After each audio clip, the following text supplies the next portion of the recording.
하겠습니다. 예수님께서는 어제 본문을 보면 갈릴리 건너편 이방인 지역에서 귀신 들린 자를 쫓아내고 다시 오늘 배를 타고 갈릴리로 돌아오셨습니다. 거라사 지방에서는 예수님께서 수많은 돼지떼를 죽게 하셔서 사람들이 예수님을 두려워하면서 떠나도록 강구를 했습니다. 하지만 갈릴리 지역에서 사람들은 예수님께서 다시 돌아오시자 큰 무리가 예수님께 모여들었습니다. 오늘 본문에도 예수님은 여전히 바닷가에 계셨는데요. 22절에 보니까 회당장 중에 한 사람인 야이로라 하는 이가 예수님 앞에 찾아왔습니다. 사람의 이름이 소개가 되는 것은 그만큼 특별한 경우입니다. 그리고 그만큼 또 중요한 인물이고 알려져 있다는 것을 의미하죠. 회당장은 회당을 관리하고 책임지는 사람입니다. 이 역시 본인이 하고 싶다고 되는 게 아니고 선출된 사람이라고 할 수 있습니다. 유대인들이 자기들의 지역에서 기도하고 또 말씀을 듣고 배우고 신앙생활을 하기 위해서 회당을 만들었습니다. 유대인 남자 10명이 있으면 회당을 세울 수 있었습니다. 당시 예수님과 또 바리새인들 또 유대인의 어떤 중심 위치에 있는 사람들은 호의적인 관계가 아니었습니다. 우리가 복음서를 통해서 알 수 있듯이 예수님과 거리를 뒀고 심지어는 예수님과 어떤 그 대적의 관계, 예수님을 반대하는 이 위치에서 사람들이 예수님을 대했기 때문에 예수님을 따르는 무리들과 예수님을 비판적으로 대하는 무리들이 이렇게 나뉘어지는 것을 볼 수가 있습니다. 회당장도 예수님 편에서 예수님을 가까이 하는 인물은 결코 아닙니다. 또 그럴 수 있는 입장도 아니죠. 어떻게 보면 예수님을 반대하는 위치에 있을 수 있고 설사 그러지 않더라도 사회적인 위치 때문에 예수님과 거리를 둘 수밖에 없는 위치에 있는 사람입니다. 그럼에도 불구하고 예수님께서 이방인 지역에서 돌아왔을 때 예수님께 찾아왔고 그리고 예수님을 보고 발 아래 엎드렸습니다. 마치 종이 주인에게 하듯이 신하가 왕에게 하듯이 그리고 믿는 사람이 하나님께 경배하듯이 발 아래 엎드렸습니다. 다시 말하면 지금 야이로의 입장은 매우 다급합니다. 체면이나 또 사회적인 위치나 이런 것들을 따질 상황이 아니었다는 얘기입니다. 여러분, 사람은 이제 지역 사회에서 자신의 위치 또 다른 사람과의 관계를 고려해서 말도 하고 행동도 하지 않습니까? 그런데 정말 다급한 상황에 있으면 그러한 모든 것들을 내려놓게 됩니다. 회당장 야이로가 지금 그런 상태에 있는 거죠. 23절에 이렇게 되어 있어요. 간곡히 구하여. 그저 일반적으로 도움을 요청하는 것이 아닙니다. 정말 간절한 마음으로 예수님께 도움을 구하고 있습니다. 뭐라고 얘기합니까? 내 어린 딸이 죽게 되었사오니, 죽음에 임박했다는 겁니다. 사람이 죽게 되면 달라지게 되는 거죠.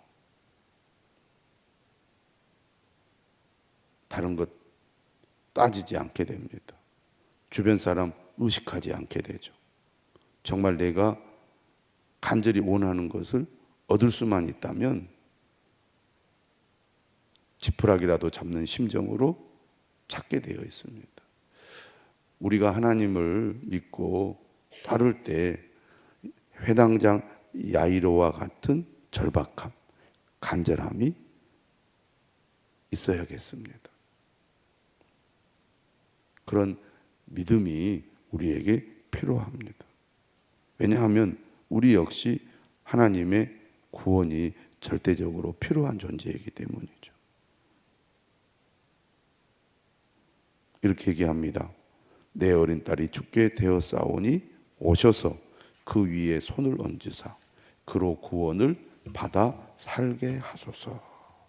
예수님이 우리 집에 오시면 우리 딸이 비록 죽어가고 있지만 살아나게 될 것이다, 살 수 있다, 이런 확신이 있었습니다. 그러니 얼마나 간절하고 절박하겠습니까? 예수님만 우리 집에 오신다면 죽어가는 딸도 살 수 있다, 예수님 밖에 우리 딸을 살릴 수 있는 분이 없다, 이런 간절함과 절박함이 예수님을 애타게 기다리게 했고, 예수님이 오자마자 달려가서 예수님 앞에 엎드려 간곡히 요청하게 한 것입니다. 우리에게도 이런 간절함과 진실함과 절박함이 필요합니다. 왜? 우리 모두는 구원이 필요합니다. 주님의 도우심이 절대적으로 필요한 존재이기 때문이죠. 그저 체면을 따라서 다른 사람을 의식하여 교회 생활하고 신앙 생활하는 정도에 머물러서는 안 되겠습니다. 우리의 마음 깊숙한 곳으로부터 나는 주님이 필요합니다, 주님 나를 도와주십시오, 주님 앞에 간절한 마음으로 나아가는 우리 모두가 되어야겠습니다. 새벽에 오셔서 기도할 때도, 하나님의 말씀을 들을 때에도, 예배를 드릴 때도 해당장 야이로의 믿음과 그 간절함이 있어야 합니다. 주님은 우리의 중심을 보시잖아요. 주님, 나는 주님이 절대로 필요합니다, 주님의 도우심이 절대로 필요합니다. 이런 마음으로 우리가 주님 앞에 나아가는지, 아니면 주님 도와주시려면 도와주시고 말라면 마십시오, 나는 주님 없어도 잘 살 수 있습니다. 해당장 야이로의 믿음이 어느 때보다도 필요합니다. 자, 그런데 24절에 보면 예수님께서 해당장 야이로의 그 간곡한 부탁을 들어주십니다. 그래서 예수님께서 이제 해당장 야이로를 따라서 그의 집에 이제 가게 되는데요, 큰 무리가 따라가며 에워싸 밉니다. 그러니까 그 광경을 여러분들이 상상해 보시면 어떤지 느낄 수 있을 것입니다. 정신없이 지금 막 그 무리들에 의해서 밀려가듯이 지금 예수님은 해당장 야이로의 집에 지금 방문을 하려고 하고 있습니다. 이때 어떤 일이 일어납니까? 12해를 혈루증으로 알아온 한 여자가 등장을 합니다. 해당장 야이로만큼 절박한 여인이 등장을 하는 거죠. 그러니까 누가 주님을 만나고 누가 주님의 도움을 받습니까? 이처럼 절박한 상황에 있는 사람이 주님을 찾고 주님을 만나고 주님의 도움을 받는 거죠. 마가복음은 공감복음서 가운데 가장 짧은 책입니다. 다시 말하면 전개가 빠르고 또 내용이 더 간략하게 소개가 된다는 얘기죠. 그런데 마태복음, 마가복음, 누가복음 세 복음서를 비교해 보면 12회를 혈루증으로 알아온 여자의 이야기가 가장 자세하게 기록되어 있는 책이 마가복음입니다. 오늘 26절의 말씀을 보면 마가복음에만 있는 내용이에요. 마태복음 같은 경우는 12회를 혈루증으로 알아온 여자의 이야기는 매우 간략하게 소개가 되어 있습니다. 누가복음은 상대적으로 자세하지만 더 세밀하게 설명하고 있는 책은 마가복음입니다. 이런 표현이 나오는 거죠. 이 12회를 혈루증으로 알아온 여자가 어떻게 그동안 지내왔는가. 혈루증이라는 것은 피를 흘리는 유출병입니다. 그러니까 그만큼 육체적으로 힘들었겠죠. 뿐만 아니라 종교적으로 보면 부정한 여인이기 때문에 사람들과 또 접촉할 수 없는 그런 상태에 있었습니다. 그러니까 육체적으로나 또 정신적으로나 사회적으로나 얼마나 피폐한 삶을 살았겠습니까? 문제는 12회를 혈루증으로 고통을 겪는 동안 가만히 있었겠습니까? 사람이 병들어 고통스러우면 어떻게 해서든지 그 병을 낫기 위해서 백방으로 애를 쓰지 않겠습니까? 그러한 내용이 오늘 본문에 기록되어 있는 거죠. 많은 의사를 찾아가서 자신의 병을 고치려고 애를 썼습니다. 그런데 뭐라고 표현합니까? 많은 의사에게 많은 괴로움을 받았다. 한마디로 말하면 의사는 다 찾아가 봤다는 거죠. 12년 동안. 그런데 낫지 못하고 오히려 어떻게 됩니까? 오늘 본문에 보니까 아무 효험이 없고 도리어 더 중하여졌던 차에 치료가 되지 않고 상태는 더 나빠지는 경험들을 지금도 우리가 어떤 경우에는 하게 됩니다. 그런데 12년 동안 의사는 다 찾아가서 치료를 시도했지만 더 상태가 나빠졌으니 결과적으로 어떻게 되었겠습니까? 그가 가진 모든 것을 다 허비해 버렸어요. 그러니까 이제는 찾아볼 의사도 없는 데다가 치료할 돈도 없는 거죠. 그러니 병으로 인해서 완전히 삶이 다 무너져 버린 겁니다. 희망이라도 있으면 그래도 뭔가 해보겠다 이런 생각을 하겠지만 그조차도 다 없어져 버린 거잖아요. 그러니 얼마나 절망적이었겠습니까? 비참하기 이루 말할 수 없는 상태에 있었던 거죠. 그런데 그녀는 어떤 소문을 듣습니까? 예수님의 소문을 듣게 됩니다. 모든 것을 포기하고 절망 가운데서 고통을 겪고 있는데 예수님의 소문을 들은 거예요. 희망이 생긴 겁니다. 끝난 줄 알았는데 내가 살 수 있는 길이 열렸구나. 그러니까 예수님을 만나러 온 겁니다. 그런데 아까도 말했듯이 유출병은 사람들이 있는 곳으로 나타나서는 안 된 그런 사람이잖아요. 그렇지만 지금 그런 거 가릴 때가 아닙니다. 그래서 무리 가운데 이어서 예수님 뒤로 와가지고 예수님의 옷에 손을 댑니다.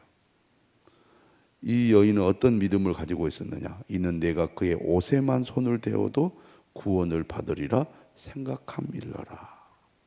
너무 미신적이지 않나? 이렇게 생각할 수 있지만 그만큼 간절하고 절박한 겁니다.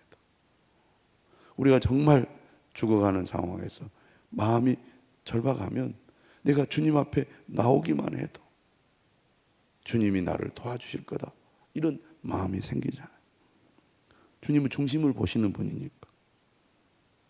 그런데 놀라운 일이 일어나죠. 그녀가 예수님의 옷에 손을 대었을 때 그의 혈루 근원이 곧 말랐습니다. 마가복음에 보면 곧이라는 단어가 자주 사용이 되죠. 주님의 능력은 이처럼 즉각적으로 나타납니다. 곧 마름에 병이 나온 줄을 몸에 깨달으니라. 이 여인도 금방 알았습니다. 자신의 혈루 근원이 끊어진 것이, 말라버린 것이. 그런데 누구도 이것을 알았습니까? 30절에 예수님도 그 능력이 자기에게서 나간 줄을 곧 스스로 아셨습니다. 그래서 무리 가운데에서 돌이켜 이렇게 말씀하시죠. 누가 내 옷에 손을 대었느냐. 그러자 제자들이 어떻게 반응합니까? 무리가 에워싸 미는 것을 보시며 누가 내게 손을 대었느냐 물으시나이까. 지금 예수님은 사람들에게 둘러싸여서 막 이 사람이 밀고 저 사람이 밀고 그러잖아요. 그런데 지금 예수님 무슨 얘기를 하시는 겁니까? 그렇게 말씀하시자 예수님이 32절에 이 일 행한 여자를 보려고 둘러보십니다. 예수님과 눈이 마주쳤겠죠. 여자는 두려움에 사로잡혔습니다. 왜냐하면 율법을 어기고 예수님을 찾아왔기 때문입니다. 그래서 자기에게 이루어진 일을 알고 두려워하여 떨며 와서 그 앞에 엎드려 모든 사실을 여쭈니. 말씀 집회 때 강사 목사님 그 얘기 하셨잖아요. 여자들은 남자들보다 더 말을 많이 하기 때문에 모든 사실을 여쭙다. 이 내용을 보면 그동안 그녀에게 있었던 모든 일을 상세하게 예수님께 보고했다는 얘기겠죠. 예수님은 이 여인에게 말합니다. 딸아, 내 믿음이 너를 구원하였으니 평안히 가라. 내 병에서 놓여 건강할지어다. 오늘 본문은 예수님을 간절히 찾은 두 사람의 이야기입니다. 물론 그 이야기의 중심에 오늘 혈루증으로 12해를 알아온 여자의 이야기가 있습니다.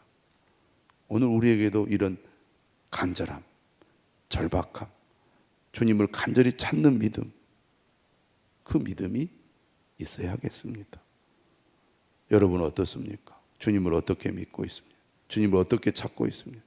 주님을 간절히 원하십니까? 주님이 간절히 필요하다고 믿고 있습니까? 저는 여러분들이 이 사순절 기간에 그 믿음이 회복될 수 있기를 바랍니다.